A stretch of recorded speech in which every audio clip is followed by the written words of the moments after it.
The NFL Players Association has been averse to expanding the NFL's regular season from 16 to 18 games. That is now a thing again. It had gone away. The NFL realized, and Chris, this dates back, I think, to 6, 7, 8 years ago. The commissioner was routinely trashing the quality of the NFL's preseason because the idea was, hey, we shrink the preseason, we expand the regular season. That's what the end game has always been. The preseason stinks. Well, what do we do with these 2 extra games that we get rid of? Hey, I got an idea. Let's play them in the regular season. And that dates back to when the NFL expanded the roster, or the schedule rather, from 14 to 16 games in the late 70s. They used to play 6 preseason games. Now they play 4. It's 20 total games. It's been a very simple and logical mindset for the NFL.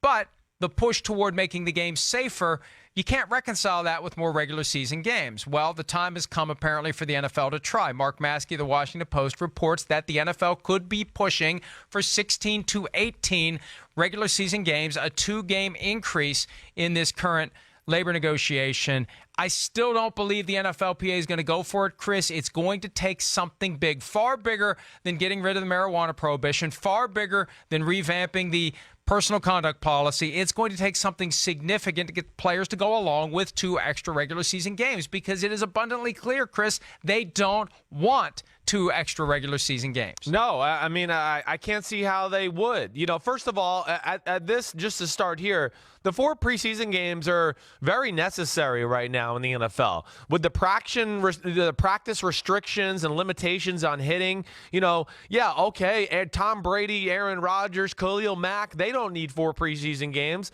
but the rest of the football does. These young guys you're trying to develop, that's an important time for them. I would also wonder, 18-game season, so what, they're going to start the season in August, mid-August? Is that how they're going to do it there? I just would like to understand the logistics of that. No. Yeah, okay. They want to push. They want what? Push here's what they want to do. They desperately want to get the Super Bowl on President's Day weekend. Oh, got you. America and NFL together. Still start the weekend after Labor Day and push it through to President's Day. So, well, you know, because one thing that people always ask for, move the Super Bowl to Saturday so I don't have to worry about working the next day. Hey, perfect alternative. You play it on a 3-day weekend. People don't have to worry about working on Monday for the most part.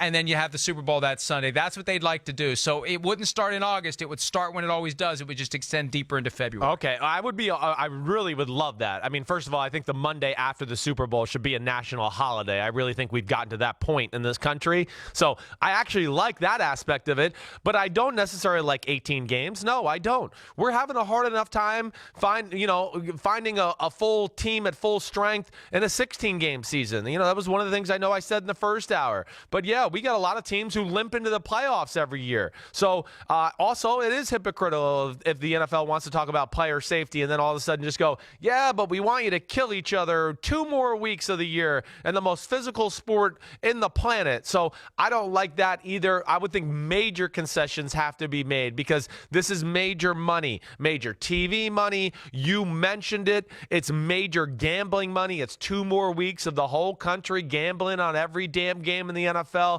That's big time. So I understand why the NFL wants it. But, you know, like I said, they're going to have to really, I think, make a major concession to the players to get this done.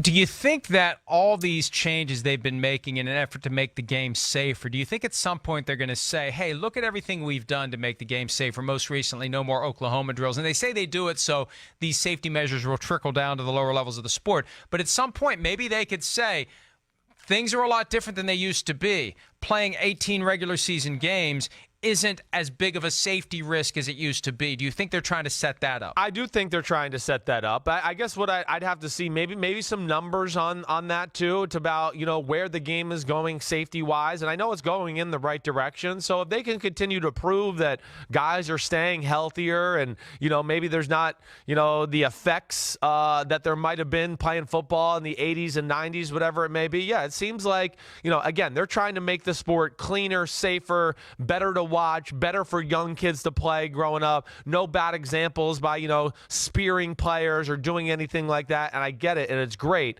but it's still an incredibly, incredibly physical sport, as physical as ever because of the specific training of players, and all they've done is, play defensive end since they were a freshman in high school, and that's all they've worked at and eaten, and that's all they do. They're consumed with that, and that's where the game has become different than maybe 25, 30 years ago. One idea that's been lingering for the past several years, the notion of expanding to 18 regular season games, but limiting each player's participation per season to 16 games. That would force coaches to decide which week we sit guys down. Now, there would be exemptions for kickers and punters and long snappers and holders and quarterbacks. Quarterbacks are protected more than other players. Yeah. And how can you play a game without your starting quarterback? But would that be, that's something, I know there are people in the league who are fascinated by that concept. Now, a lot of players naturally miss games during a season anyway because of injury, and I think a lot of the tough decisions that a coach would have to make will be taken care of by, the running back's missing this week's game. Well, that's one less game we have to worry about when we would identify which week we're going to put him on the bench. But that is something that gives the NFL what it wants, and it addresses the safety concern, at least on the surface, by saying, hey, you're not going to play more than 16 games. Do you think that would go over with the union? Gosh, I mean, maybe. I guess, the first thing that comes, that to just be tremendously hard to juggle rosters like that. You're right. There's injuries, and guys miss, game or two here all throughout the season. But, I just find it, okay, this is a week this offensive lineman's supposed to not play because he's played 15 games already, and then you go through the week of practice and all of a sudden somebody gets hurt and you're going, oh my gosh, we got to sign more players. I don't know how that would work. That seems like it would be very hard to me, and it'd be very stressful and tough on organizations to have to do that balancing act through the season. Do they add another bye week to the year with 18 games? Does that even talk about? No, they just want one. That would screw up that calendar. Yeah, right. That would. And look, I'm glad you mentioned the bye week, because another alternative that has been thrown out there is the idea of adding a bye week and going to 17, not 18. Okay. And I actually like 17. I can deal with that. If they're going to do anything, right? Because I don't like 8 and 8. What's 8 and 8? It's a tie. I want 8 and 7 or 7 and 8, or more accurately, if we'd have 17 games, it'll be 9 and 8 or 8 and 9. Unless somebody goes 8 and 1. Everyone's either going to have a winning record or a losing record, and there's something that's just viscerally appealing about that. Plus, with those 16 extra games that come from playing a 17-game season, those are 16 games that can be played on a neutral site, and you don't have to worry about people giving up home games. Everybody's got 8 home games, and everybody plays one neutral site game. And you can play neutral site games in London, in Mexico, in Canada, wherever. And you can also play some neutral site games in the United States at, Ann Arbor, or at the South Bend Notre Dame Stadium, or at Penn State Stadium. You can do all sorts of creative things with those 16 extra games that are all played on a neutral site. And I think that's why, and maybe they're pushing 18 with the idea of getting that 17. When it's time to negotiate, we'll take 17. I mean, again, it's not a bad idea. I like some of the things you said there. I really do. I mean, I forgot what I was going to actually question you about there, but I don't know where I was going to go with it, and now I've totally blanked out because I'm trying to search it in my brain, and I can't remember exactly what I was going to say to peel back the curtain. Okay, control room. Please clip that for me to call up and use anytime I want. Anytime he's giving me a hard time, we'll play that back. Here's another angle, because as it relates to the concession it would take, the marijuana policy, making that go away, players are not going to fall for that. The players are going to want something significant if this is going to happen, a bigger piece of the pie. They're going to want expanded rosters. I think that's a given. I think you do put in play some of the things that maybe would be pie in the sky for players, like getting rid of the franchise tag or shortening the contracts that players sign when they come out of college. Maybe they're all 3 years instead of 4 years. There are a lot of major concessions if you're willing to do this. And I credit the NFLPA for taking such a hard line against 18 games all these years. It shows how valuable it is to get the players to agree. And the players are smart on this, because it is extremely valuable to the league to add those 2 extra weeks. If you can take the money that is paid for 17 weekends of football and add 2 more to make it 19 weekends, and push the Super Bowl into President's Day weekend, and everything gets bigger and everything gets more profitable, I think that there is a willingness at some level, if the league really wants it, to make a major concession that the players could look at and say, how can we say no to 18 regular season games if this is what they're offering? Yeah, I mean, I hear you, and maybe they will make an offer to where the players just go, okay, we can't say no to this. But I still worry about the injury rate. I mean, it's hard enough to get through the year, 16 games as is. And then if you talk about the guys that got to get into the playoffs, also does 18 games, you're getting more chances for the big-time stars to get hurt, which also can hurt the playoffs.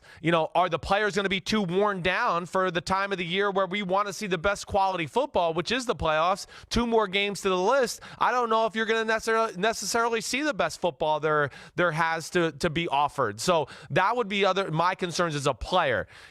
Come late January and things like that. I mean, I just don't know if everybody realizes the struggle the body's got to go through at that point. After 20-something weeks of legit football contact, hard, rigorous workouts on a daily basis, all that would be my concerns. This is what I wanted to say before, and I blanked out, and I'm sorry.